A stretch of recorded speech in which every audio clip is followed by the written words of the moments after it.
വേനൽക്കാലത്ത് ഈ പറയുന്ന 7 ഭക്ഷണങ്ങൾ കഴിച്ചിട്ടില്ലെങ്കിൽ ശരീരത്തിലെ ജലാംശം കുറയാനും ക്ഷീണം കൂടാനും കാരണമാകും. ഒന്നാമത് കുക്കുംബർ അല്ലെങ്കിൽ കക്കിരിയാണ്. വേനൽക്കാലത്ത് കക്കിരി കഴിച്ചു കഴിഞ്ഞാൽ വയറിന് തണുപ്പ് ലഭിക്കാനും ഡീഹൈഡ്രേഷൻ കുറയാനും സഹായിക്കും. രണ്ടാമത് കോക്കനട്ട് വാട്ടർ അഥവാ തേങ്ങാ വെള്ളം. ഇതിൽ ധാരാളം ഇലക്ട്രോലൈറ്റ്സ് അടങ്ങിയിരിക്കുന്നുണ്ട്. അതുകൊണ്ട് തന്നെ ക്ഷീണം മാറാൻ വളരെ നല്ലതാണ്.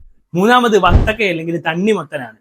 ഇതിന്റെ 90% വെള്ളമായതുകൊണ്ട് തന്നെ ഡീഹൈഡ്രേഷൻ കുറയാൻ വേണ്ടിയിട്ട് സഹായിക്കും. നാലാമത് മാങ്ങയാണ്. വേനൽക്കാലത്ത് മാങ്ങ കഴിക്കുന്നത് ശരീരത്തിന് എനർജി നൽകാനും സ്ട്രെങ്ത് നൽകാനും ഹൈഡ്രേഷൻ ഉറപ്പാക്കാനും സഹായിക്കും. അഞ്ചാമത് തൈര് അല്ലെങ്കിൽ മോരുവെള്ളമാണ്.